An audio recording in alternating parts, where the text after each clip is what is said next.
णमो अर्हन्ताडं णमो सिद्धाडं णमो आर्याडं णमो अध्यायाडं णमो लोये सव्यसाहुडं मंगलं भगवान् वीरो मंगलं गौतमो गणी मंगलं कुन्दकुन्दार्यो जैनधर्मोऽस्तु मंगलं सर्वमंगलमांगल्यं सर्वकल्याणकारकं प्रधानं सर्वधर्माणां जैनं जयतु शासनम्।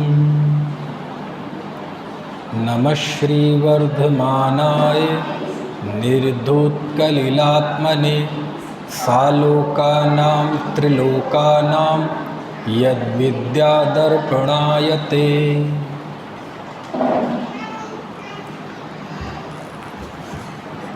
कलिकाल सर्वज्ञ आचार्य समंतभद्र स्वामी द्वारा रचित रत्नकरंड श्रावकाचार सामने विराजमान है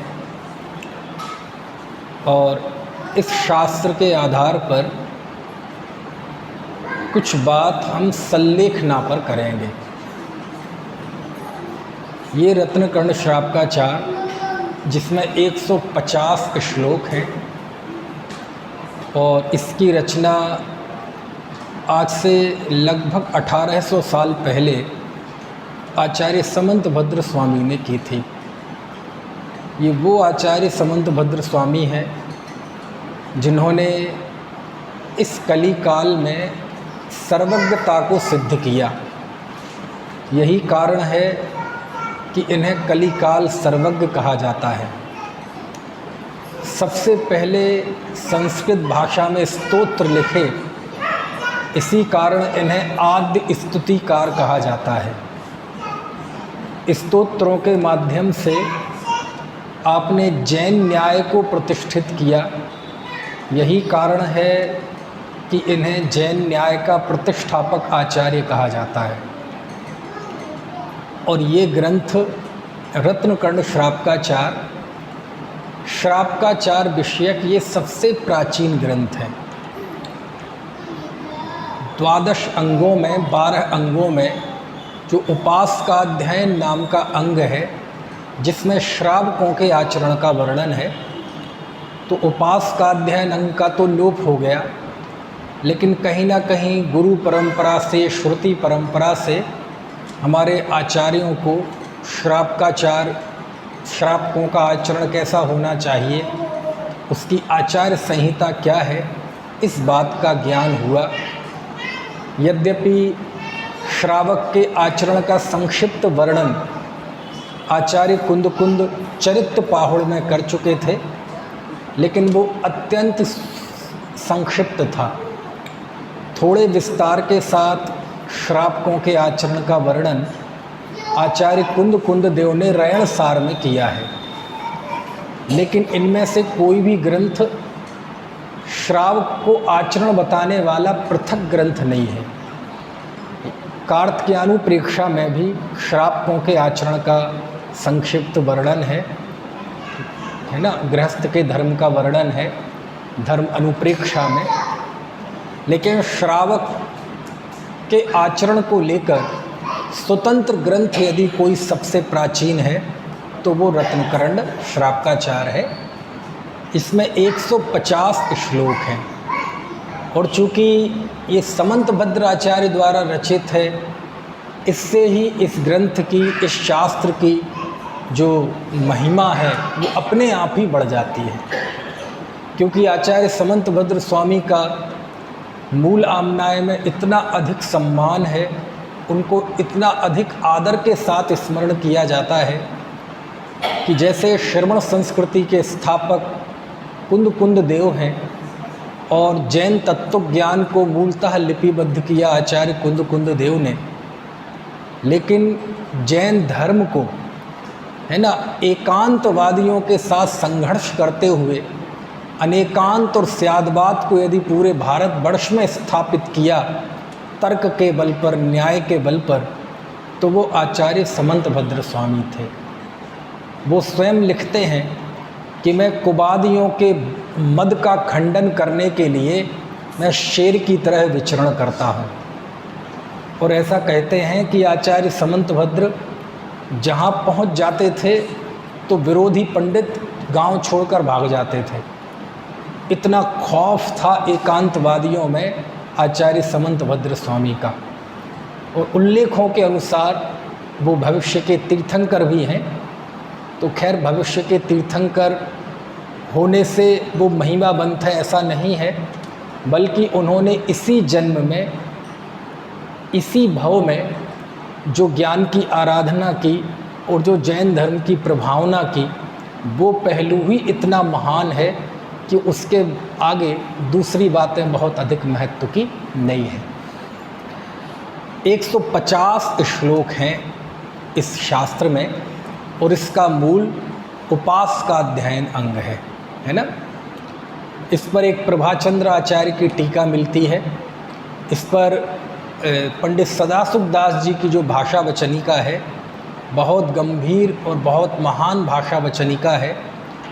रत्नकर्ण श्रापकाचार्य की समाज में आज इतनी ज़्यादा चर्चा होती है, वार्ता होती है, उसे पढ़ा जाता है, उसका एक बहुत बड़ा कारण ये है कि इस पे पंडित सदाशिव दास जी ने भाषा वचनिका लिखी है ना। और चूँकि वो आचार्य समंतभद्र देव के श्लोकों पे है, इसलिए वो सोने पे सुहागा है। इसके 122 नंबर श्लोक से लेकर 135 नंबर श्लोक, ये 14 श्लोक आचार्य ने सल्लेखना पर लिखे। और किसकी सल्लेखना? श्रावक की सल्लेखना। यद्यपि शास्त्रों में सल्लेखना का जो वर्णन आता है वो मुख्य रूप से मुनियों की सल्लेखना का वर्णन आता है। जैसे हम जाएंगे भगवती आराधना, मृत्यु पर लिखा गया विश्व का सबसे प्राचीन ग्रंथ, समाधि पर लिखा गया विश्व का सबसे प्राचीन और विशाल ग्रंथ, जिसमें 2177 गाथाएं हैं आचार्य शिवकोटि महाराज का, जिन्हें शिवार्य भी कहते हैं, है ना। तो लेकिन वो मुनि की सल्लेखना का वर्णन है उसमें। मूलाचार में भी जो समाधि का वर्णन है वो मुनि की समाधि का वर्णन है। मरणकंडिका है आचार्य अमित गति का, वह तो भगवती आराधना का ही संस्कृत रूपांतरण है, तो उसमें भी मुनि की समाधि का वर्णन है। तो प्रायः समाधि का जो वर्णन आता है, देवसेन आचार्य ने आराधना सार लिखा है ना, एक आचार्य सकल कीर्ति का है समाधि मरण उत्साह दीपक, ऐसा जो कुछ भी मिलता है वह ज़्यादातर मुनियों की समाधि को लेकर है। और वो कोई अनायास हो गया ऐसा भी नहीं है। उसका कारण ये है कि मूल आमनाय में, दिगंबर जैन धर्म की आमनाय में, ये जो सत्य सनातन दिगंबर जैन धर्म है, इसमें मुनि धर्म की मुख्यता है, इसमें दिगंबरत्व की मुख्यता है। क्योंकि दिगंबरत्व ही जिन धर्म की पहचान है, दिगंबरत्व ही जिन धर्म का चिन्ह है। यदि कोई दिगंबर साधु आ रहे हैं तो ये कहना नहीं पड़ेगा कि ये मूल आमनाय सनातन दिगंबर जैन धर्म आ रहा है ना। लेकिन हम आप आ रहे हों वस्त्र सहित तो हमें देखकर कोई नहीं कहेगा कि ये जैन है, ये कोई भी हो सकता है, समझ में आए ना। तो इस धर्म को रिप्रेजेंट करने वाला कोई है तो वह दिगंबर जिन मुद्रा है। और मोक्ष मार्ग में मुनि की प्रधानता है, इसलिए सर्वत्र मुनि के चारित्र की प्रधानता होती है। तो सल्लेखना में भी यही है कि जहाँ भी सल्लेखना की बात आती है वहाँ मुनियों की सल्लेखना का विशद वर्णन आचार्यों ने किया है।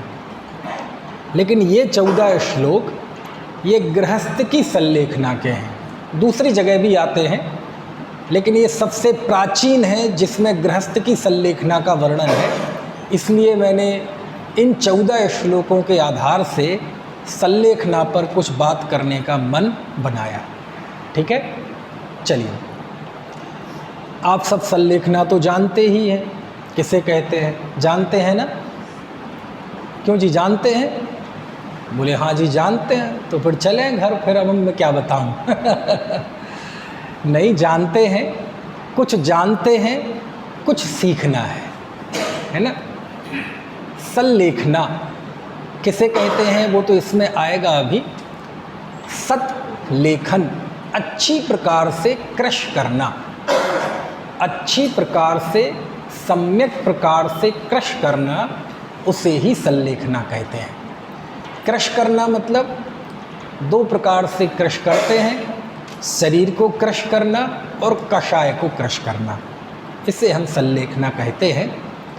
अब क्रश करना ये आम तौर पे एक ऐसा भाव मन में लाता है, क्रश करना मतलब चीज़ों को है ना क्षरण करना, उसको धीरे धीरे नष्ट करना, लेकिन इसमें नष्टपने का भाव नहीं है, है ना। इसमें क्रश के द्वारा निर्माण किया जाता है। क्या किया जाता है? निर्माण किया जाता है। जैसे जब कोई मूर्ति बनाता है तो मूर्ति पे छेनी हथौड़ा चलाता है कि नहीं चलाता है? तो वो छेनी हथौड़ा चलाता है ना, कचड़ा निकालता है, लेकिन कचड़ा निकालना वो क्यों हो रहा है? क्योंकि उस पत्थर के अंदर भगवान है, भगवान को तराशता है, वो भगवान की मूर्ति के ऊपर जो कचड़ा है उसे हटाता है। तो सल्लेखना मतलब क्रश करना मतलब तराशना। क्रश करने का भाव क्या है? तराशना। किसको तराशना? जीवन को तराशना। समझ में आए ना? इसे सल्लेखना कहते हैं। इसी को समाधि मरण भी कहते हैं। आत्मा में स्थित होकर देह छोड़ना, इसी का नाम समाधि मरण है। इसी का नाम संन्यास मरण भी होता है। सम्यक प्रकार से संसार को छोड़ना, ये संन्यास मरण है ना। और क्या नाम है इसके? सल्लेखना मरण, समाधि मरण, संन्यास मरण। और जब इसको पूरी तरह से विचार पूर्वक पूरी प्लानिंग के साथ किया जाता है तो इसे भक्त प्रत्याख्यान भी कहते हैं, है ना। 3 होते हैं, भक्त प्रत्याख्यान, इंगिनी मरण और प्रायोपगमन मरण। अब वो फिर तो लंबी चर्चा है, अभी तो हमें केवल शब्द का अर्थ बताना है। तो इस सल्लेखना को हम थोड़ा पढ़ना प्रारंभ करते हैं, ठीक है। चलो, तो सबसे पहले हम 122वें नंबर का श्लोक ये पढ़ते हैं। पहले इसका वांचन करते हैं, फिर इसका सरल अर्थ करेंगे, फिर इस पे कुछ बातचीत करेंगे। ये किस सिलसिले में आया है, किस सीक्वेंस में, किस तारतम्य में, किस प्रसंग में आया है ये श्लोक, कि इस श्लोक के पहले आचार्य समंतभद्र स्वामी ने श्रावक के जीवन का वर्णन किया है। 121 श्लोकों में आचार्य गृहस्थ के जीवन का वर्णन करके आए हैं, यानी वो कैसे जीवन जीता है। और इस जीवन की जब उन्होंने शुरुआत की, श्रावक के आचरण को, जीवन को जब उन्होंने इसमें उतारा, तो सबसे पहले आचार्य ने सम्यक दर्शन का कथन किया, सम्यक दर्शन का स्वरूप बताया, सम्यक दर्शन का बहुमान किया, सम्यक दर्शन का महत्व बताया। क्यों? क्योंकि सम्यक दर्शन के बिना ना कोई गृहस्थ होता है और ना कोई मुनि होता है।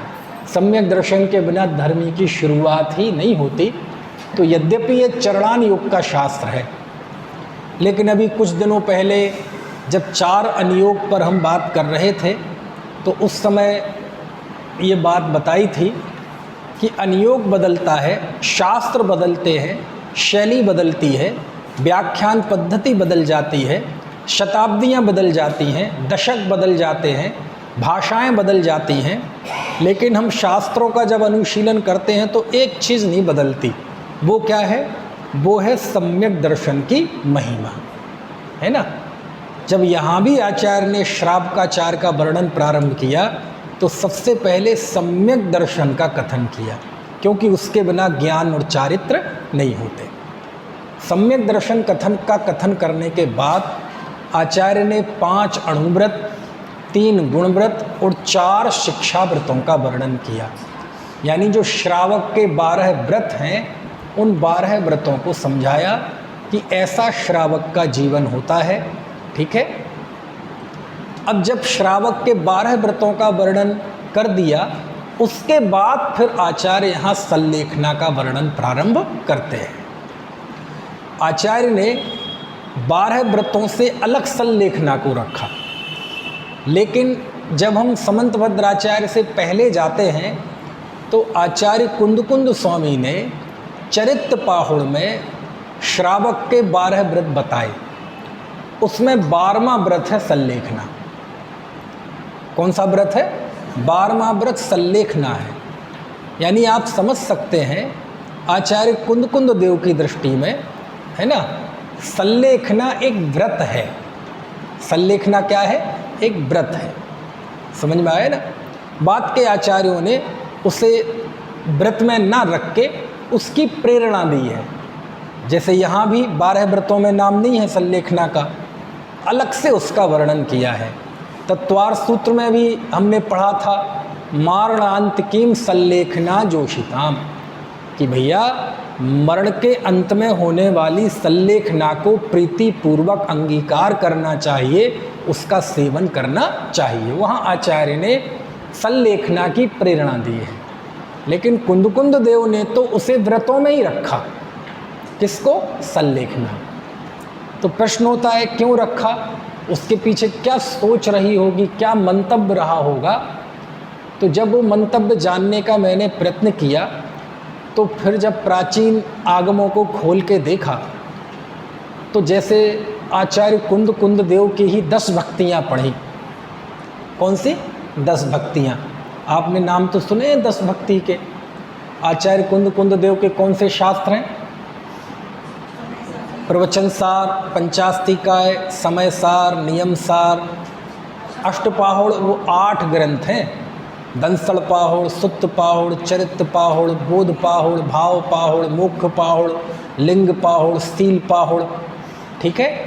फिर रयण सार, बारसाणु बेखा। इसके अलावा आचार्य ने 10 भक्तियाँ लिखी, उन जिसमें योगी भक्ति, तीर्थंकर भक्ति, चारित्र भक्ति, आचार्य भक्ति, चैत्य भक्ति, नंदीश्वर भक्ति, निर्वाण भक्ति। नाम सुने कि नहीं आपने? हैं?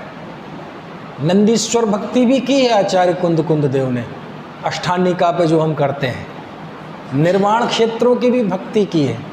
चारित्र भक्ति में ही ये आए हैं 28 मूल गुणों के नाम, चारित्र 13 प्रकार के चारित्र के नाम। समझ में आया? श्रुत भक्ति 12 अंगों और 14 पूर्वों के नाम सबसे पहले यहीं मिलते हैं। कहाँ? आचार्य कुंद देव द्वारा रचित श्रुत भक्ति में, है ना।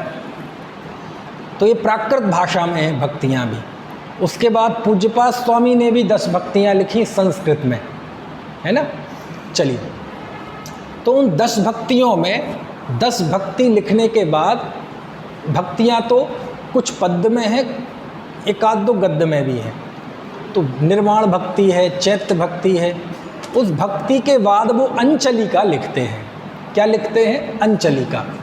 यानी कुछ एक भक्ति वो पद्य में करने के बाद, जैसे हम पढ़ते हैं ना, स्थापना का छंद पढ़ते हैं, जल का छंद पढ़ते हैं, उसके बाद फिर मंत्र बोलते हैं, मंत्र बोलने के बाद, है ना, जल चढ़ाते हैं, चंदन चढ़ाते हैं।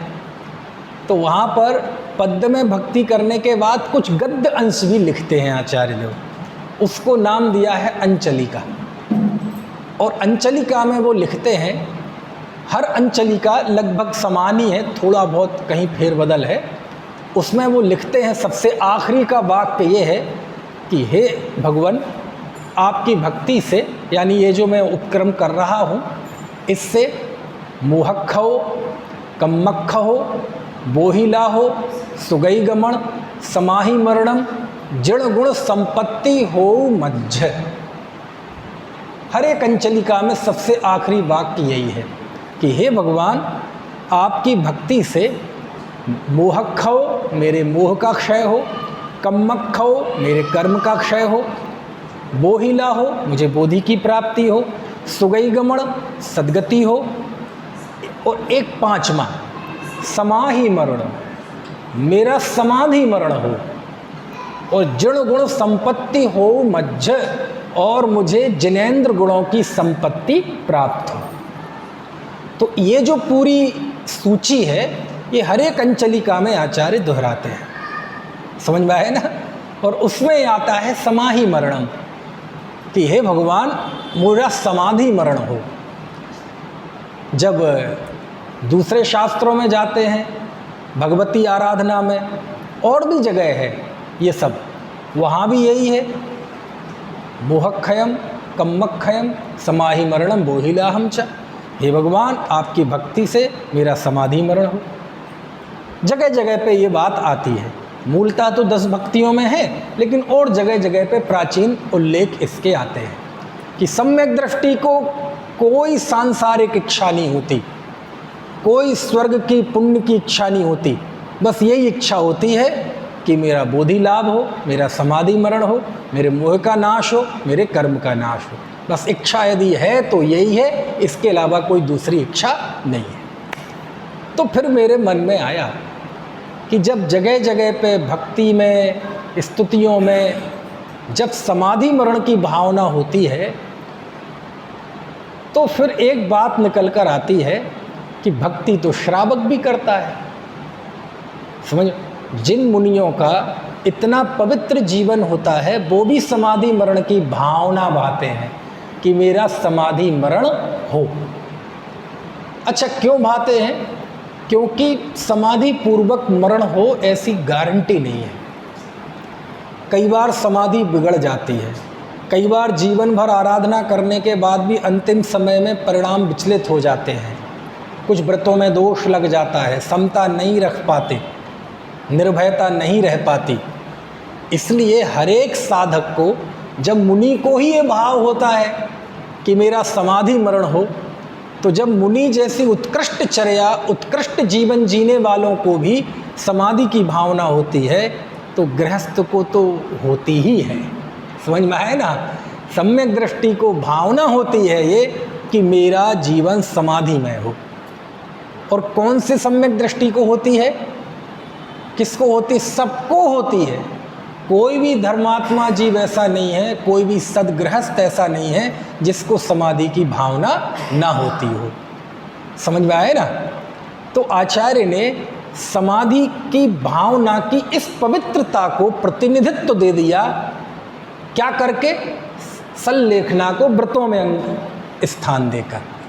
आचार्य कुंद देव ने सल्लेखना को व्रतों में स्थान देकर सम्यक दृष्टि की उस भावना को जीवंत रख दिया कि प्रत्येक ज्ञानी धर्मात्मा की ये भावना होती है। बात के आचार्यों ने हो सकता है ये सोच के उसे अलग से उपदेश दिया हो, 12 व्रतों में स्थान ना दिया हो, कि चूँकि जैसे हम जन्म के समय हम नियति के अधीन होते हैं, हमारे हाथ में चीज़ें नहीं होती है ना, हम कहाँ उत्पन्न होंगे, कौन हमारे माता पिता होंगे, किस समय में जन्म होगा हमारा, कौन सा शरीर मिलेगा, ये हमारे हाथ में कुछ नहीं रहता। बताओ, आप में से किसी के हाथ में रहा हो कि आप सोच समझ कर आए हो कि मैं मनुष्य होऊंगा, मनुष्य में मेरठ में पैदा होऊंगा, पुरुष होऊंगा, गोरा काला होऊंगा, ये मेरी माँ होंगी, ये मेरे पिता होंगे, इस दिन इस तारीख इस नक्षत्र में मैं पैदा होऊंगा, ऐसा कुछ सोचा था किसी ने?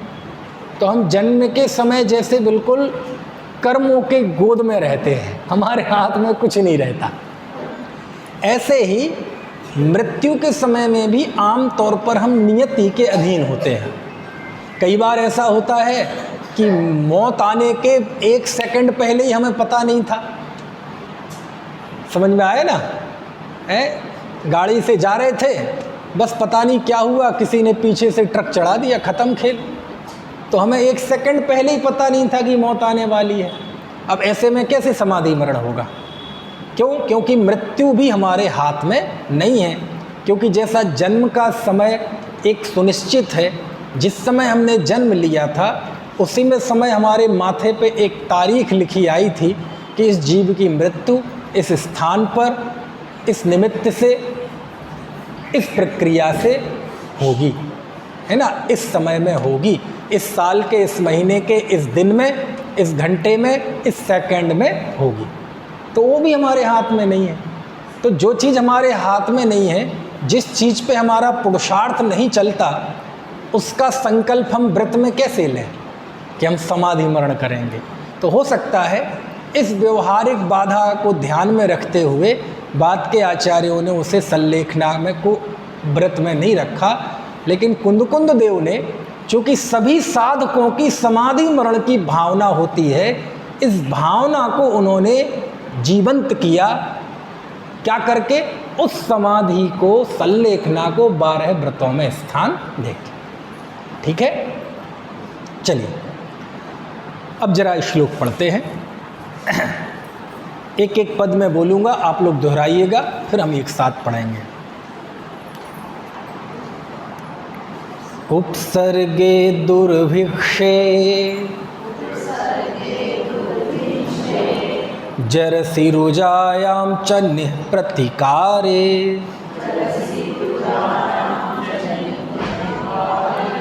धर्माय तनु विमोचन माहुः सल्लेखना मार्याः। एक साथ मिलकर पढ़ें। उपसर्गे दुर्भिक्षे जरसि रुजायां च निःप्रतिकारे धर्माय तनु विमोचन माहुः सल्लेखना मार्याः। देखो, सबसे पहले हम सरल अर्थ समझें इस श्लोक का। आर्याः, आर्याः मतलब आर्यों ने का, आर्यों ने सल्लेखना, सल्लेखना आहुः कहा है।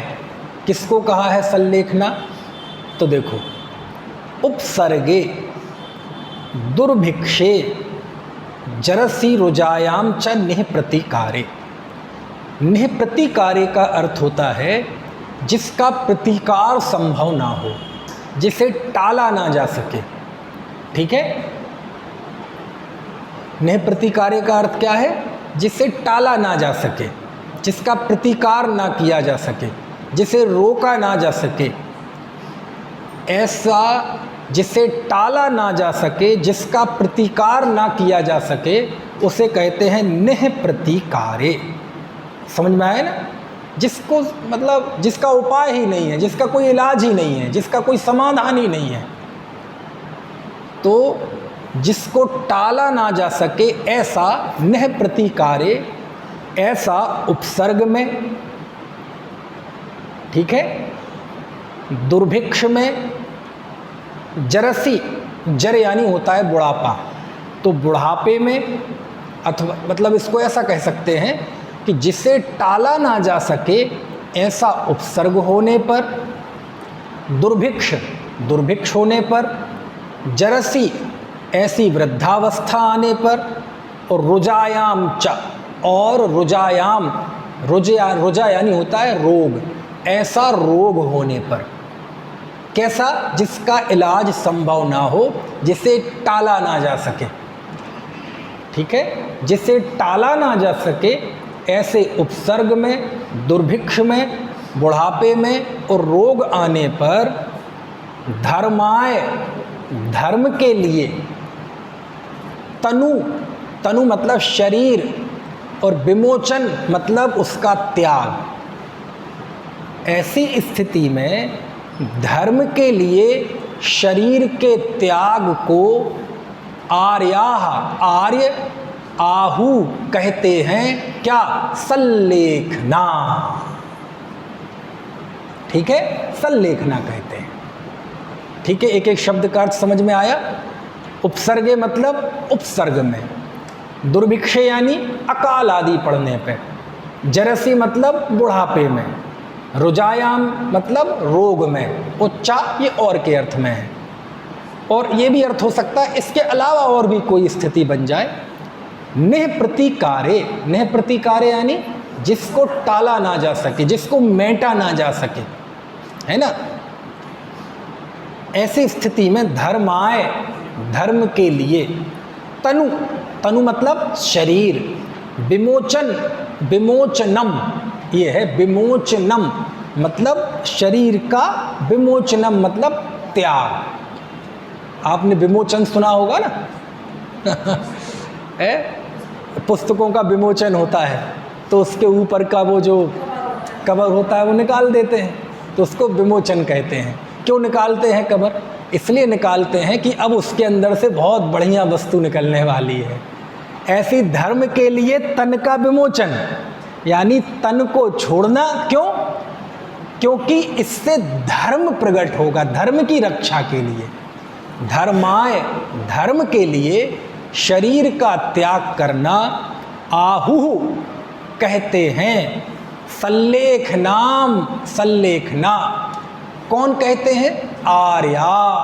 आर्या मतलब आर्य।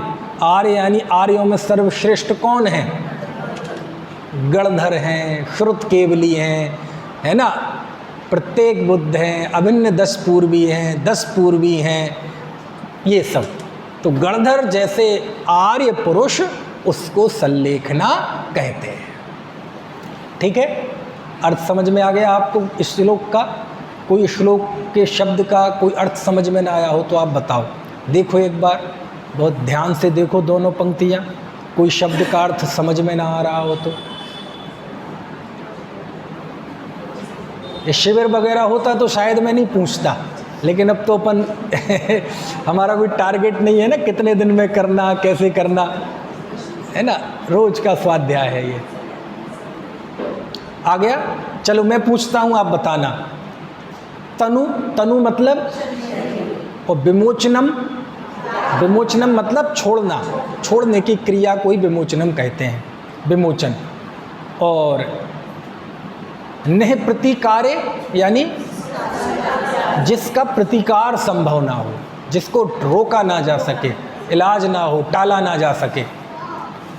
रुजायाम मतलब, रुजा यानी रोग, ठीक है, बीमारियां। जरसी, हाँ, दुर्भिक्षे, अकाल ऐसा पड़ जाए। उपसर्गे, उपसर्ग में। चलिए समझ में आ गया? चलो, कौन बोलेगा अर्थ बताओ जरा, कौन बोलेगा सरल अर्थ? फिर अपन इस पे बात करेंगे, बहुत आनंद आएगा, देखो, है ना। क्योंकि मैं श्लोक के सहारे इसलिए चलता हूँ क्योंकि मुझे अपनी बुद्धि नहीं लगानी पड़ती कि कोई विषय किस क्रम में बताऊँ, क्योंकि दिमाग में इतने विषय हो जाते हैं कि प्लानिंग करना कठिन हो जाता है कि कौन सी बात पहले बताऊँ, कौन सी बात थोड़ी देर से बताऊँ। फिर आचार्य की शरण में चले जाते तो सारी टेंशन खत्म। अब आचार्य जिस क्रम में बताएंगे हम उसी क्रम में बताते जाएंगे, है ना। ठीक है, अर्थ समझ में आ गया? चलो अब जरा थोड़ी सी बात करते हैं। ये उपसर्ग क्या होता है? उपसर्ग है, पहले हम समझते थे कि शब्दों पे ही उपसर्ग होते हैं, मतलब मुनिराजों पे ही उपसर्ग होते हैं, शब्दों पे भी उपसर्ग होते हैं, है ना। पता नहीं कैसे क्या हुआ, अब इसकी व्याकरणिक व्याख्या जो भी हो, लेकिन फिलहाल तो उपसर्गे, उपसर्ग कुछ देवकृत होते हैं, त्रेंचकृत भी होते हैं, मनुष्यकृत भी होते हैं।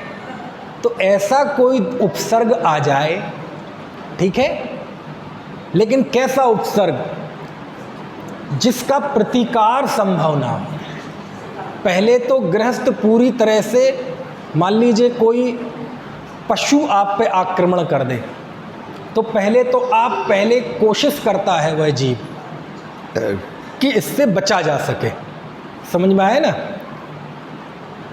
कोई मनुष्य आक्रमण कर दे तो पहले तो वह पूरी कोशिश करता है कि बचा जा सके, क्योंकि ये जो शब्द है ना, निह प्रतिकारे, ये बहुत जबरदस्त शब्द है। शासन ये आज्ञा देता है, धर्म ये आज्ञा देता है कि आप मरने की कोशिश ना करें, आप आखिरी दम तक जीने की कोशिश करें, एड़ी चोटी का जोर लगाएं जीवन के लिए। समझ में आती है बात? क्यों लगाएं साहब जीवन के लिए? क्योंकि ये मनुष्य जीवन सर्वश्रेष्ठ जीवन है। यदि ये छूट गया ना, तो यदि देवगति में भी चले गए तो वहाँ असंयमी रहना पड़ेगा। इसलिए जीवन को सुरक्षित करना, जीवन को बचाना, शास्त्र ये कतई नहीं कहता कि आप जीवन की रक्षा ना करें। बिल्कुल पूरी एड़ी चोटी का जोर लगा दें जीवन को बचाने के लिए। यदि आप पर आक्रमण होता है, कोई देव करे, कोई पशु करे, है ना, कोई जानवर करे, कोई प्राकृतिक आपदा आ जाए, तो पूरी कोशिश करें जीवन को बचाने की। लेकिन जब ऐसी स्थिति आ जाए कि अब तो संभव नहीं है,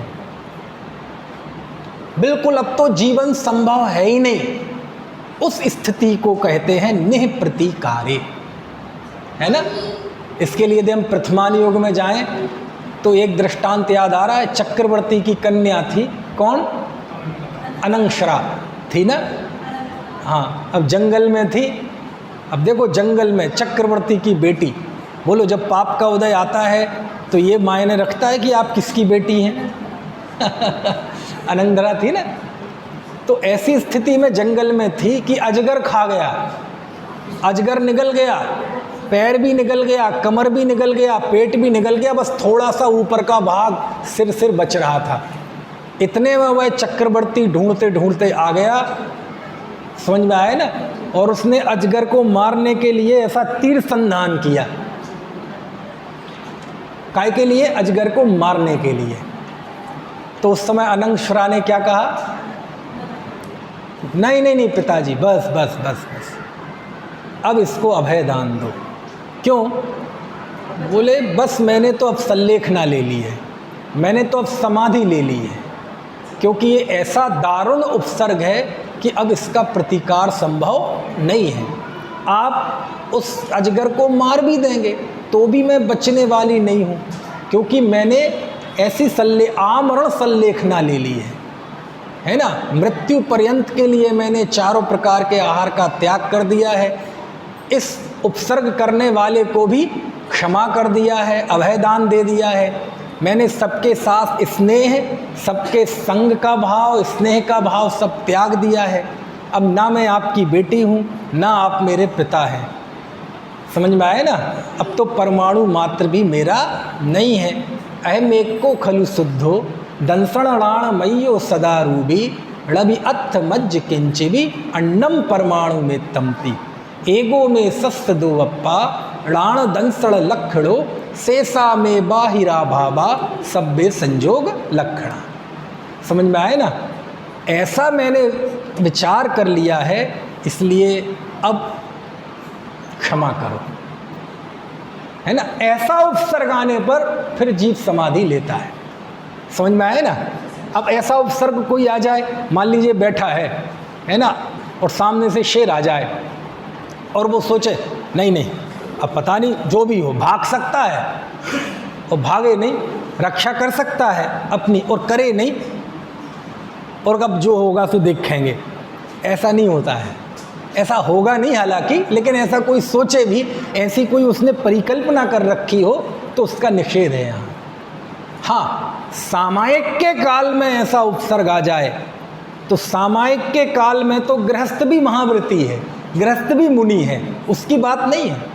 लेकिन एक सामान्य स्थिति में यदि उपसर्ग आ जाए तो पहले पूरी तरह से प्रतिकार करे, जीवन को बचाए, पूरी कोशिश करे, हाथ पैर फड़फड़ाए, को जो भी हो सकता है सब करे। ये तो कब के लिए है? जब बिल्कुल ऐसा लगे कि अब तो मरण सुनिश्चित है, अब हमारी कोशिशों से, हमारे हाथ पैर फड़फड़ाने से, हमारे प्रयत्नों से, हमारी आकुलता व्याकुलता से कुछ भी उपलब्धि होने वाली नहीं है, और वह मृत्यु को सुनिश्चित कर लेता है कि अब तो आयु का नाश होना ही है। ऐसी स्थिति में वह सल्लेखना अंगीकार करता है। ये समझ गए ना। निः प्रतिकारे उपसर्गे, नहीं टाला जा सके ऐसे उपसर्ग में। दूसरा क्या लिखा? दुर्भिक्षे, ऐसा अकाल पड़ जाए, समझ में है ना, ऐसा अकाल आ जाए, ऐसा अकाल आ जाए कि अब जीवन संभव नहीं है। आपने देखा होगा जब अकाल पड़ता है तो सबसे पहले कौन मरते हैं? पशु पक्षी मर जाते हैं कि नहीं। जब बहुत गर्मी पड़ती है तो पक्षी मर मर के गिरने लगते हैं। जंगलों में जाएं तो हड्डियों के ढांचे मिलते हैं पशुओं के। मनुष्य चूँकि जुगाड़ू प्राणी है तो वो थोड़ा देर तक चलता है, क्योंकि वो भंडारण कर लेता है। पशु पक्षी भंडारण नहीं कर पाते, मनुष्य 4-4, 6-6 महीने का अनाज इकट्ठा कर लेता है, दाल घी चीनी इकट्ठे कर लेता है, तो मनुष्य की क्षमता थोड़ी ज़्यादा दिन तक चल जाती है। लेकिन एक सीमा तो ऐसी आएगी ना कि जैसे पशु ऐसे ही मनुष्य आता है, जितना संग्रह किया वो भी खत्म हो गया, अब तो जीवन संभव नहीं है। और अब कोई ऐसी उम्मीद भी नहीं दिखती कि अब कोई अचानक बारिश हो जाएगी तो अचानक अनाज उगा जाएगा, फल सब्जियां उगाएंगी। अरे उन्हें उगने में भी वक्त लगेगा, समझ में आए ना। तो ऐसा अकाल पड़ जाए, ऐसा अकाल पड़ जाए, पढ़ा था ना कब, हाँ, तो ऐसे ऐसे अकालों के वर्णन आते हैं इतिहास में कि ऐसा अकाल पड़ा कि किसी को लगे कि इस व्यक्ति ने भोजन किया हुआ है, तो लोग पकड़ के उसका पेट फाड़ के पेट में से अनाज निकाल के खा जाएं। बोले ये कान का जो ऊपर का हिस्सा है ये क्या काम का है, इसका तो कोई काम है नहीं। और पुराने ज़माने में चश्मे चलते नहीं थे कि कम से कम आज तो ये चश्मे के काम में आता है लगाने के, पुराने ज़माने में चश्मे चलते थे नहीं, तो ये हिस्सा फालतू है, बोले इसको निकाल के खा जाओ। ऐसे ऐसे अकाल पड़े। तो कहते हैं जब ऐसा अकाल पड़े कि अब तो जीवन संभव है ही नहीं, तो ऐसी स्थिति को बोलेंगे निह प्रतिकारे दुर्भिक्षे, जिसका प्रतिकार संभव ना हो ऐसा दुर्भिक्ष आने पर। और तीसरा लिखा जरसी, जरसी मतलब वृद्धावस्था। और वृद्धावस्था जब ऐसी आ जाए कि अब शरीर ने भोजन ग्रहण करना भी बंद कर दिया, समझ में आए ना, आहार लेना बंद कर दिया, अब तो एक दाना भी लें तो पचा नहीं पा रहे हैं, तो अब तो मृत्यु सुनिश्चित है। अब ऐसी स्थिति में कोई वैद्य काम में नहीं आएगा, कोई एक्यूप्रेशर, कोई एक्यूपंक्चर, कोई पैथी काम में नहीं आएगी। तो ऐसा बुढ़ापा कि बस उसका फल मृत्यु ही है। क्योंकि बुढ़ापा तो ऐसा होता है व्यक्ति का 60 साल के बाद आ जाता है, लेकिन कई बार 100 साल जीवित रहता है, तो बुढ़ापे में 30-30, 40-40 साल निकाल देता है व्यक्ति। लेकिन ऐसी बुजुर्ग अवस्था आ जाए कि अब उसका अगला कदम बस मृत्यु के मुहावने पे ही खड़ा है वो व्यक्ति, समझ में आए ना। शरीर ने भोजन पान ग्रहण करना बंद कर दिया है, अब बिना भोजन पान के वो कितने दिन रहेगा, समझ में आए ना। तो ऐसा बुढ़ापा आ जाए, जंघाबल खत्म, बाहुबल खत्म, दृष्टिबल खत्म, जिह्वाबल खत्म, सब खत्म। शरीर के सारे ऑर्गन्स, किडनी, लीवर, फेफड़े, हृदय है ना, यकृत मतलब लीवर है, अग्नाशय, पित्ताशय, छोटी, सब बिल्कुल साथ छोड़ने के लिए तैयार खड़े हैं। अब उससे टालना संभव नहीं है, ऐसा कहलाएगा निह प्रतिकारे जरसी। और चौथा निह प्रतिकारे रुजायाम, जिसका प्रतिकार संभव ना हो ऐसा रोग आने पर, ऐसी बीमारियों का एकदम हमला हो जाए कि अब कोई पैथी काम नहीं करेगी। लेकिन कब, पहले आप पूरी कोशिश करो, समझ में आया ना। जितने बड़े से बड़ा वैद्य हो उसके पास जाओ, उसको दिखाओ, वो जो औषधि बताता है उसका सेवन करो, वो जो परहेज बताता है उसका सेवन करो। आपके गांव में हो, दूसरे के गांव में है, कहीं भी हो, पहले तो आप पूरा जीवन जीने की कोशिश करें। रोग की जो औषधि होती है उसको ग्रहण करें, रोग के लिए जो उसने पथ्य अपथ्य बताया है उसका पालन करें। ये तो कब के लिए है, जब बिल्कुल ऐसी स्थिति आ जाए कि लोक में भी आपने देखा होगा, एक स्थिति आती है जब डॉक्टर भी कह देता है अब इन्हें दवा की नहीं दुआ की ज़रूरत है। वो भी हाथ खड़े कर देता है, भाई साहब अब तो कुछ घंटों की बात है, आप चाहो तो घर ले जाओ, अब इनकी सेवा करो, समझ में आए ना। यानी कोई भी पैथी, कोई भी अब काम करने वाली नहीं है, समझ में आए ना। उसको कहेंगे हम निह प्रतिकारे रुजायाम। और ऐसा काम एक रोग होने पर नहीं होता, ऐसे बहुत सारे रोग एक साथ इकट्ठे हो जाते हैं, है ना। जैसे मान लीजिए किसी को कैंसर हो गया, तो वो जब मरेगा तो कैंसर से नहीं मरेगा, कैंसर की वजह से उसका लीवर है ना काम करना बंद कर देगा, किडनी काम करना बंद कर देगी, हृदय काम करना बंद कर दे, ये सारे ऑर्गन्स पे उसका असर पड़ता है। तो सारी बीमारियां ऐसा एक साथ हमला करती हैं। मान लीजिए किसी को शुगर है तो शुगर से नहीं मरेगा कोई, लेकिन शुगर होते होते एक ऐसे लेवल पर पहुंच जाएगी कि आपको आंखें से दिखना बंद, आपकी किडनी है ना फेल, आपका हार्ट पूरी ब्लॉकेज, आपका ब्लड प्रेशर। तो ऐसा तो सारी बीमारी अब जब एक साथ ऐसी हमला करती हैं कि अब किसी भी तरह से जीवन बचाना संभव नहीं है। होता है, मैंने कई केस देखे कि डॉक्टर के यहाँ गए, जिस बीमारी को लेके गए थे वो तो कंट्रोल में आ गई, लेकिन उस कंट्रोल के चक्कर में दूसरा ऑर्गन है ना वो खराब हो गया। उसका इलाज किया तो वो ठीक आ गया तो तीसरा ऑर्गन खराब हो गया। क्यों? क्योंकि एक के साइड इफेक्ट दूसरे पे पड़ते हैं, है ना। तो ऐसी बीमारी आ जाए, ऐसा रोगों का हमला हो जाए कि अब तो जीवन संभव नहीं है, तो उसको बोलते हैं निह प्रतिकारे रुजायाम, जिसका इलाज संभव ना हो ऐसी बीमारी आने पर। अभी हमने आंखों के सामने सारे दुनिया के लोगों ने बीमारी देखी, कौन सी? कोविड। अब कोविड निह प्रतिकारे थी कि प्रतिकारे थी? प्रतिकार संभव था ना उसका, लेकिन कितने लोगों को निह प्रतिकारे साबित हुई। कैसे निह प्रतिकारे साबित हुई? रात का समय है, ठीक है, हॉस्पिटल में बेड है नहीं, श्वास तेज चल रही है, मुश्किल से श्वास ले पा रहे हैं, चेक करके देखा तो 60 पे आ गया। क्या? वही जो आप समझ रहे हैं ना, ऑक्सीजन का लेवल, और तेज़ी से नीचे आ रहा है। ऑक्सीजन कहीं है नहीं मेरठ में, बेड कहीं है नहीं, कोई डॉक्टर देखने के लिए तैयार नहीं है। समझ में आया ना। और जो भी देसी इलाज थे वो सब आप कर चुके हैं, खूब किया, लेकिन कुछ भी फ़र्क नहीं पड़ रहा है। अब आप क्या करेंगे? मतलब आपको अब यकीन हो गया, क्यों? बेड है नहीं, तो बेड मिल भी जाए तो ऑक्सीजन नहीं है। समझ में आया ना। और देसी नुस्खे काम नहीं कर रहे हैं। वो अमृत धारा, दिव्य धारा लगा के खूब सूंघी, वो बाबा रामदेव वाली पोटली बना के खूब सूंघी, खूब वो कपाल भाती और वो क्या क्या करी, लेकिन कोई फ़र्क नहीं पड़ रहा है। लगातार वो नीचे आ रहा है ना। और ऐसी स्थिति में अनेक लोग ऐसा भी काम करते हैं, सब मिल के णमोकार मंत्र पढ़ो, शांति, वो भी कुछ नहीं हो रहा है। अब क्या करेंगे? तो अब ऐसी स्थिति आ जाती है कि वो निह प्रतिकारे हो जाती है। क्या हो जाती है? निह प्रतिकारे। तो ऐसी स्थिति में क्या करें? संलेखना ले लें? तो कहते सुनो सुनो, ऐसी स्थिति में शास्त्र में 2 विधान आते हैं, एक यम संलेखना और एक नियम संलेखना।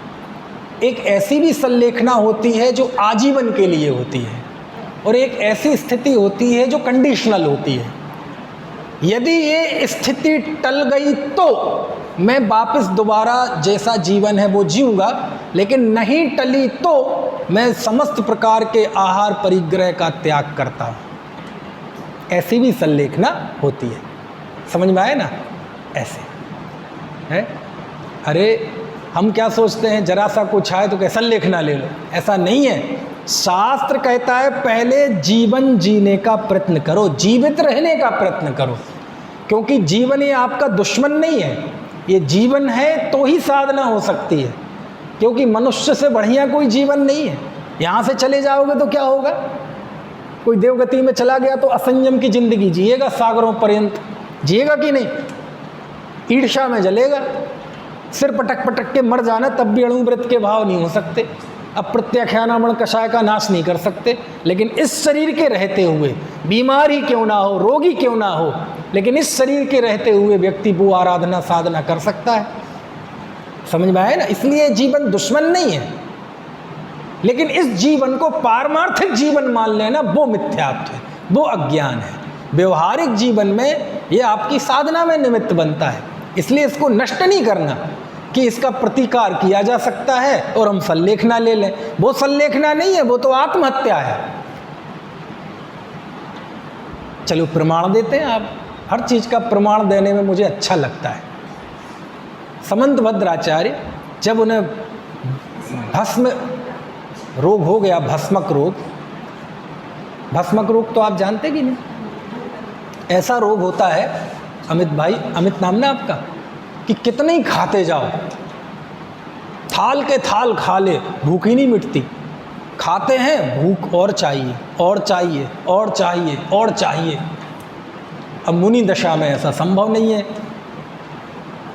तो उल्लेख है, शास्त्र में उल्लेख है, कथाओं में, कि आचार्य समंतभद्र, उस समय आचार्य नहीं थे, वो अपने आचार्य के पास गए और आचार्य से निवेदन किया कि हे आचार्य, मुझे ऐसा रोग हुआ है और अब मुनि अवस्था में रहते हुए तो ये संभव नहीं है इतना भोजन, और रोग तो है ही, तो अब कृपया करके मेरी सल्लेखना करा दीजिए, अब मैं समाधि लेना चाहता हूँ। क्यों? मुनि दशा में छोड़कर गृहस्थ दशा मुझे स्वीकार नहीं है, और इस पद में रहकर इस रोग की पीड़ा और इस रोग का इलाज वो इस पद की गरिमा के अनुकूल नहीं है। मैं जिन धर्म को लजाऊंगा नहीं, और गृहस्थ अवस्था की कीचड़ में दलदल में जाने की मेरी इच्छा है नहीं। हे आचार्य देव, अब तो मैं समाधि चाहता हूँ।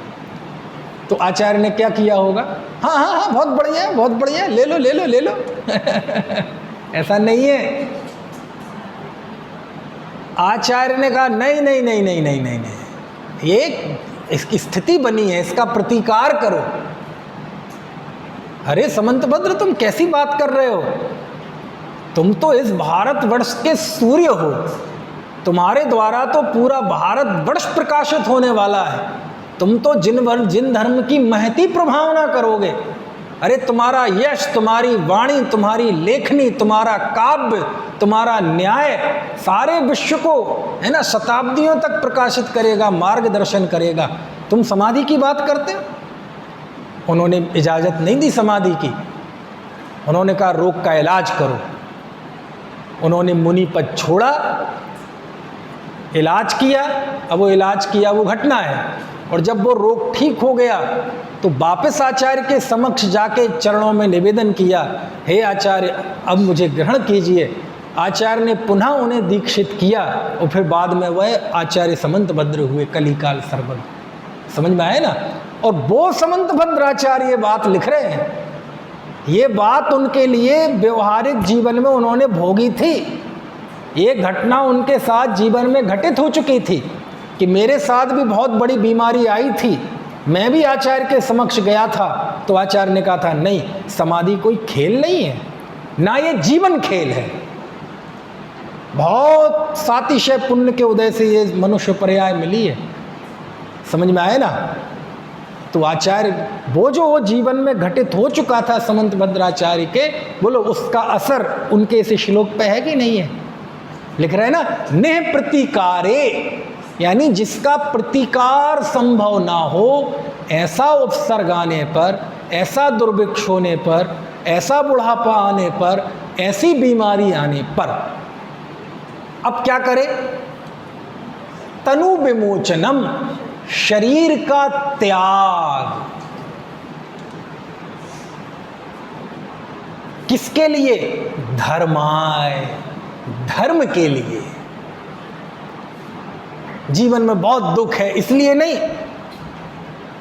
अरे बहुत परेशान हो गया जी, इससे अच्छा तो मर जाऊं, इसके लिए नहीं। वो तो आत्महत्या है। संक्लेश भाव के लिए नहीं,